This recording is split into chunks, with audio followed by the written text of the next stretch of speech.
അങ്ങനെ മനുവേട്ടൻ ടാറ്റു അടിക്കാൻ തീരുമാനിച്ചു കേട്ടോ. അങ്ങനെ ഞങ്ങൾ ടാറ്റു ചെയ്യാനായിട്ട് നമ്മൾ സ്ഥിരം പോകുന്നത് മൂവാറ്റുപുഴയിലെ ഇൻകാട്ടിലാണ്. അപ്പം നമ്മൾ ഇൻകാട്ടിലേക്ക് പോവുകയാണ്. ഞാനും കസിൻസും മനുവേട്ടനും മല്ലിയും ഒക്കെ ആയിട്ടാണ് പോകുന്നത്. ആദ്യക്കുട്ടനെ നമ്മൾ എടുത്തില്ല കേട്ടോ. ആദ്യം നല്ല സുഖമായിട്ട് ഉറക്കി കിടത്തിയിട്ടാണ് നമ്മൾ ടാറ്റു ചെയ്യാനായിട്ട് വന്നത്.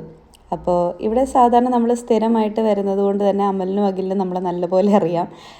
അപ്പോൾ നമ്മൾ എന്തൊക്കെയാണ് വേണ്ടത്, എങ്ങനെയാണ് വേണ്ടതെന്നൊക്കെയുള്ള ഇൻസ്ട്രക്ഷൻസൊക്കെ അവർ നമ്മുടെ അടുത്ത് ആദ്യമേ ചോദിക്കും. എന്നിട്ട് അവർ നമുക്ക് പറഞ്ഞു തരും, ഈ മോഡൽ മതിയോ അല്ലെങ്കിൽ ഇന്ന മോഡൽ മതിയോ, ഏത് രീതിയിലുള്ളതാണ് വേണ്ടത് എന്നൊക്കെ. അപ്പം മനുവേട്ടനൊരു കാര്യം ചൂസ് ചെയ്തായിരുന്നു. ആ ചൂസ് ചെയ്ത കാര്യം അവർ കയ്യിൽ ഒട്ടിച്ച് ഇതിങ്ങനെ തന്നെയാണോ അല്ലെങ്കിൽ ഈ സൈഡിലാണോ വേണ്ടതെന്നൊക്കെ കംഫർട്ടബിൾ ആക്കിയിട്ട് തന്നെയാണ് അവർ വർക്ക് സ്റ്റാർട്ട് ചെയ്യുന്നത്.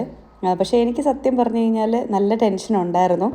മനുവേട്ടന് പൊതുവേ അങ്ങനെ ടാറ്റു ഒന്നും ചെയ്യുന്നത് വലിയ താല്പര്യമുള്ള ആളല്ല. പിന്നെ എന്ത് പറ്റിയെന്ന് എനിക്കറിയില്ല, ഞാൻ ചെയ്തുകൊണ്ടാണോന്നും അറിയില്ല.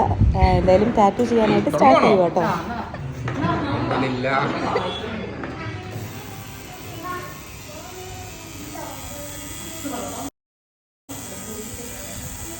കുഴപ്പമുണ്ടോ? ഏതാ കുഴപ്പമുണ്ടോ?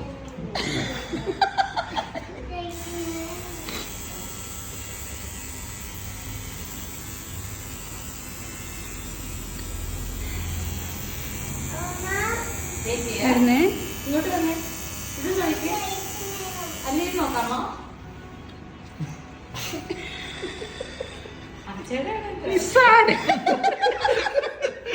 അങ്ങനെ ടാറ്റു കണ്ടിന്യൂ ചെയ്തുകൊണ്ടിരിക്കുകയാണ്.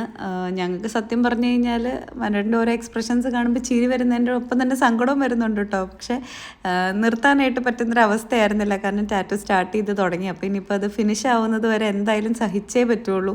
പിന്നെ ആൾ തന്നെ കൗണ്ടർ പറഞ്ഞുകൊണ്ടിരിക്കുന്നതുകൊണ്ടാണ് നമ്മളെല്ലാവരും കൂടെ ചിരിച്ചുകൊണ്ടിരുന്നത്. പിന്നെ കുറച്ച് കഴിഞ്ഞപ്പോൾ ആൾക്ക് വേദന സഹിക്കാൻ പറ്റാതെ ആൾ കിടന്നുകൊണ്ടൊക്കെ ആയിരുന്നു കേട്ടോ. ബാക്കി ടാറ്റു ഇങ്ങനെ റൈറ്റ് ചെയ്തുകൊണ്ടിരിക്കുമ്പം അത്ര വേദനയായിരുന്നു ആൾക്ക്.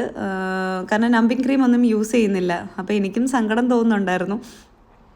പിന്നെ എന്തായാലും വേറൊരു വിഷമം എന്തായിരുന്നെന്ന് വെച്ച് കഴിഞ്ഞാൽ ഇതൊരു കാൽഭാഗമേ ആയിട്ടുള്ളൂ. ഇനി അടുത്ത ദിവസം വന്നിട്ട് വേണം ഈ ഒരു ടാറ്റു കംപ്ലീറ്റ് ചെയ്യാനായിട്ട്.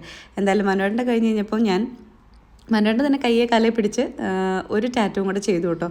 എൻ്റെ കയ്യിൽ ഞാനൊരു അമ്മയും കുഞ്ഞിൻ്റെയും ഒരു ടാറ്റു, അതിൻ്റെ താഴെ മക്കൾ ജനിച്ച ഡേറ്റ് ഓഫ് ബർത്താണ് കൊടുത്തിരുന്നത്. അപ്പം സെക്കൻഡ് ബേബിയുടെ ഡേറ്റ് ഓഫ് ബർത്തും കൊടുത്തു. അതേപോലെ മുകളിലും ഞാനൊരു കൊട്ടേഷൻ കൊടുത്തിട്ടുണ്ട്. അങ്ങനെ എൻ്റെ ടാറ്റു കംപ്ലീറ്റ് ആയിട്ടോ. ഇനി ബാക്കി വിശേഷം പിന്നെ.